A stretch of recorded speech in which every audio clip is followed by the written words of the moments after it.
4 o 5 minutos. Vieron la información. No hay dominicanos, por lo menos no hay dominicanos en los 31 migrantes que secuestraron en México. Sí. Las autoridades conocieron el hecho. Eso fue el 30 de diciembre, cuando hombres armados con pasamontañas interceptaron un autobús de pasajeros. Y eso necesariamente yo creo que nos tiene que hacer recordar. Esa migración, Federico, de la que siempre hablamos, que se da a escala planetaria, mientras nosotros tenemos grandes preocupaciones aquí de lo que ocurre en el patio, respecto, por ejemplo, a Estados Unidos. ¿Ustedes recuerdan la tragedia esa del tráiler del estado norteamericano de Texas? Creo 60, que ¿no fue que se murió? Pues, así es, que me parece, hace 2 años ya, ¿verdad? De eso. Que eso que fue terrible y que fue una advertencia bastante trágica sobre la necesidad de que, señores, ya tiene que terminarse con esa retórica sobre la crisis migratoria. Y yo creo que definitivamente ya tienen que iniciar acciones que realmente se encaminen de alguna manera a eliminar esos éxodos ahí en esa frontera. Eso es un tema bastante grave. México se ha convertido en una especie de encrucijada americana, es casi obligatoria con esos migrantes de ahí, ¿no? Del río Bravo, que enrumba sus pasos guiados y obnubilados, ¿no? Por una opulencia que ya no es tal, digo yo, que los deslumbra de Estados Unidos. Es que no es tal, pero sí lo es si tú ves la realidad con la que ellos contrastan esa opulencia. O sea, cuando tú vives en Honduras, cuando tú vives en Haití, óyeme, esa opulencia, la posibilidad de lavar platos. Guatemala. Cuando tú vives en Haití, la posibilidad de lavar platos en un restaurante en Nueva York y tener con ellos la posibilidad de dormir bajo techo, de que no te asalten y de tener, aunque sea una comida caliente. El cielo. Es un salto. Es un salto cuántico. Bueno, ahora, México, lo curioso es que lo curioso es que nosotros vemos eso, por ejemplo, solo de la perspectiva imperial. O sea, nosotros vemos, por ejemplo, en lo que va de año me parece que 2.3 a 2.6 millones de personas entraron por la frontera sur de Estados Unidos. Sí. Pero eso significa que 2.2 millones y medio de personas atravesaron México. Porque esa es la otra lectura. O sea, porque no fue que se pusieron en la frontera de Río Grande por avión. O sea, imagínate lo que significa para un estado, para cualquier estado, hasta para China, para la dictadura de Corea del Norte, que 2 millones y medio de personas te atraviesen un país de lado a lado. ¿Y qué tú haces? ¿Cómo funcionan las instituciones de un Estado frente a esa realidad? Bueno, es una realidad y Estados Unidos no aporta nada tampoco. Bueno. Y entonces México estaría entrampado en un dilema ético porque no puede ni siquiera ser represivo con una población. El mejor escenario es dejarlo pasar. Porque ellos no tendrían calidad moral para reclamarle las actuaciones de Estados Unidos frente a sus migrantes. Porque ellos tienen una gran cantidad de migrantes. Yo creo que es la primera población migrante, pero ellos vienen, cueste lo que cueste. El problema es un sueño, una especie de sueño. Yo pienso que a pesar de la crisis y de las situaciones de pobreza y de miseria de todos esos países, es un sueño metafórico que se cultiva, que crece en unos terrenos fértiles de miseria. Pero el problema... Ahí en esa bifurcación, oye, Félix, ¿de cuántos son? 2 millones de kilómetros cuadrados es esa bifurcación ahí de esperanza, de desengaño, de muerte, señores, en medio de un camino que no es otra cosa lo que tú estás desafiando, es la vida o es la muerte de miles y miles de sureños que llegan algunos a su destino. Pero mira, el problema de ser tránsito es que tú eres tránsito en 2 sentidos. Tránsito para que unos pasen y sigan, y eres tránsito hasta que ese que no puede pasar también decida quedarse. Es como el tema de las drogas, que primero tú comienzas siendo un país para tránsito, luego un país de distribución, luego un país de consumo, hasta que el problema que era 10 se te convierte en 1 millón a ti. Entonces yo creo que México y muchos de esos países de Centroamérica están en una problemática grave, ya que no ponen ningún tipo de criterio ni candados para que esas caravanas de todo tipo pasen a sus anchas. Es más, le dan hasta libertad, le dan hasta cobertura, hasta seguridad. Pero le ponen. ahí es lo que te decía, Félix. O sea, un país, esos paisitos con esa institucionalidad tan frágil, o no institucionalidad, con esa capacidad de gestión. ¿Qué país puede gestionar 2 millones y medio de personas? Esos niveles de Nadie. pobreza. El mejor escenario, tú sabes que es decirle saludos, buenas tardes, por ahí es que se llega. Pero yo estoy seguro. Dale botellita de agua y listo. Pero yo estoy seguro que si todos esos países centroamericanos, que muchas veces comienzan el recorrido hasta desde Colombia, arrancan un recorrido desde aquí abajo, estamos diciendo, si todos esos países pusieran trabas, en vez de llegar 2 millones como llegan a cada rato, ¿verdad? En un mes, 2 meses, 3 meses, o la suma que sea, llegaran solamente 500 y así poco a poco se podría ir erradicando un poco, porque ¿qué es lo que sucede? Es que no colaboran. ¿Qué dicen? No, ese problema que se encargue el siguiente allá. Sí, Fafa, por ejemplo, dice mucho, 10.000 millones de dólares en remesa. Y todo el mundo se enorgullece de la remesa. La remesa es el certificado, el diploma que nos acredita que fracasamos como país. Y esa remesa, este año se fueron 50.000 dominicanos. 20% de los dominicanos. Y el año anterior se fueron 50.000, el anterior 50.000.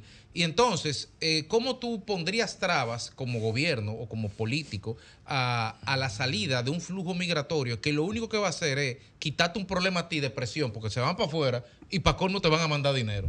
Pero, es perverso. Es perverso y es tan perverso porque... Eso son 10.000 millones de ¿sabes dólares. por qué? Porque esa es una travesía tan complicada, pero tan complicada, donde se pone en juego, ciertamente se pone en juego la vida y la muerte en cualquier circunstancia, porque no llegar al destino, yo estoy hablando de ese gran éxodo que se mete ahí por la frontera con México y que ahora nos están hablando de 31 secuestrados y que con el tema del tráiler me parece que fueron más de 60. Pero ahí llegar es como si tú ingresaras al panteón, aunque se siga vivo. Y no llegar, entonces tú sabes lo que implica. O sea, el hecho mismo como tal, las implicaciones que eso tiene, es una barbaridad. Y pero eso, para el caso de los dominicanos... Porque los riesgos que se corren ahí son terribles, son riesgos serios, muy serios. Entonces, como quiera, es perder. Sí. Pero para el caso de los dominicanos, cuando llegan, si se pueden legalizar o no, el tema migratorio, ¿cómo es el nombre? Regularizar el estatus migratorio. Sí. En el caso de los dominicanos, cuando van a Estados Unidos, no tienen la misma condición que tienen otros actores de otros países que pueden alegar guerra, que puedan alegar persecución política, que pueden alegar guerras beligerantes como Colombia o cualquiera de estos países que tenga guerrilla. Para tú justificar el asilo en Estados Unidos.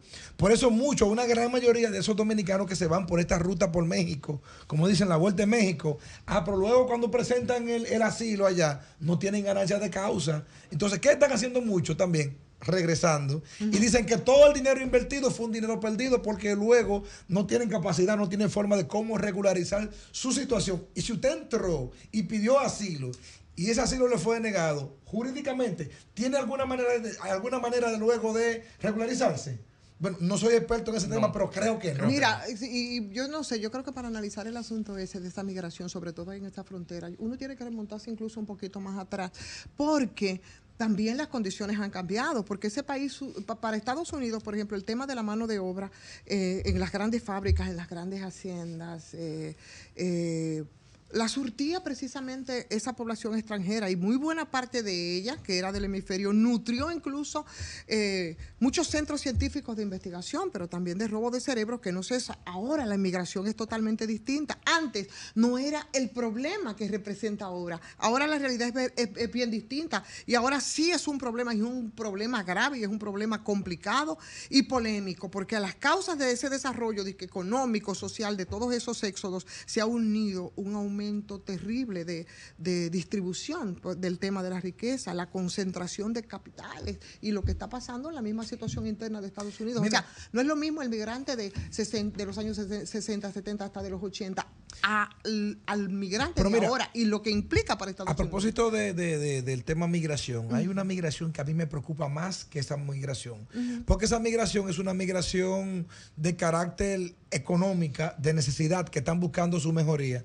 Pero tenemos una migración diferente y es la migración de los estudiantes que van, por ejemplo, a Estados Unidos, hacen una carrera, o que van principalmente a España por un tema de idioma y hacen una carrera, pero cuando vienen a República Dominicana no tienen ninguna garantía ni mínima de empleo para las cosas que estudiaron. El Estado no le garantiza nada, el sector privado no le garantiza nada, y ustedes saben qué hacen en mayoría, regresan a España antes que se le acabe la visa y allá comienzan a trabajar en una cafetería o atendiendo personas de la tercera edad. Y tú dices, el Estado Dominicano invirtió 30.000 euros, 30.000 dólares para hacerte de una carrera, de una maestría o de un doctorado, y luego porque el propio Estado no tenga capacidad de recibirte económicamente, entonces regresa. Entonces estamos diciendo que es un agente de primer nivel, un estudiante universitario, un doctorado, una maestría, una élite intelectual, y tiene que quedarse fregando platos en España, que tiene entonces no, que... el problema no es que ellos se queden allá y lo que hagan allá. El problema es que no están aquí. Y no están aquí y allá subutilizados. Luego que el Estado ha invertido millones de pesos para su formación. Pero aquí también. Esa migración, y ellos también, y el Estado, esa migración sí a mí me preocupa, porque esa es la famosa fuga de cerebros. Es una fuga de cerebro que se genera y que el propio Estado la promueve cuando no garantiza políticas públicas. Pero es una fuga de cerebro que, como tú bien dices, también se subutiliza cuando tienen que quedarse en condiciones de mucha precariedad en esos países donde ellos han estudiado. Ahora, esa otra migración yo no sé cómo se va a resolver. Eso que tienen que invertir, yo no sé qué van a hacer Estados Unidos con ese tema, porque la verdad es que eso es insostenible. ¿Qué va a pasar con eso? ¿Cómo es que le llaman? El Triángulo del Norte, ¿verdad? Sí, el Triángulo del Norte y el sur mexicano. Ivonne, escúchame, ¿tú has visto qué gasta una persona para irse en esa vuelta por México? Pero gastan 500,000 pesos y gastan 1 millón de pesos, señores. Pero yo te puedo hablar, mira, con 50,000 pesos ¿qué aquí se tienen pone que una cosa hacer en un ellos? barrio. Es invertir, yo no sé, primero sentarse a hablar, invertir en obras de desarrollo económico, social, con todos esos países. Yo no sé, alguna solución tiene que haber, porque lo otro, Federico. No, que te iba a hablar tú respondiendo a esa pregunta. Yo estoy viendo el caso de un amigo ahí en Jarabacoa que está armando la vuelta. El tipo tenía una ferretería.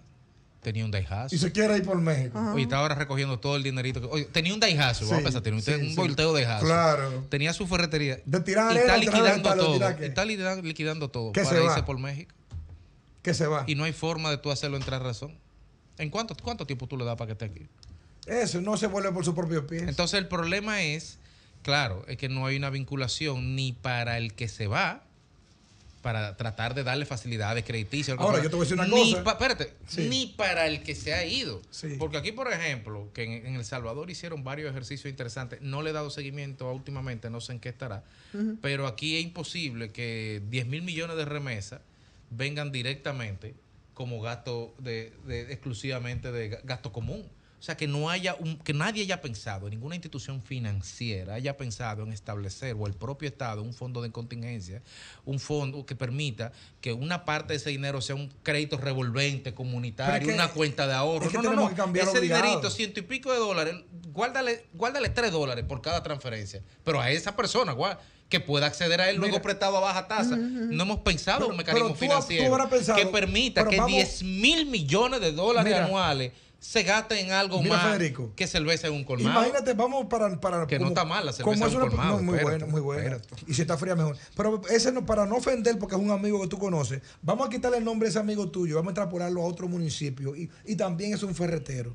Cuando tú buscas, es muy probable que ese ferretero o que ese colmadero tenga deudas hasta el tope, que no encuentre qué hacer con ellos y que no encuentre. ¿A qué tasa tiene la deuda? Y seguro que puede tener deuda con el sector informal a muy alta tasa. ¿Y tú sabes qué pasa? Es cuando van al Estado, al no tener crédito, no le fía a nadie. Pero ¿tú sabes qué pasa? Si es para un carro, le fían a un 9%, a un 10%. Y para el negocio tiene que rogar. Si encuentra tasa. Y cuando llega el famoso encaje legal que llega cada rato, se lo reparten. Ahora, antes y después se lo reparten. Y no llega donde tiene que llegar.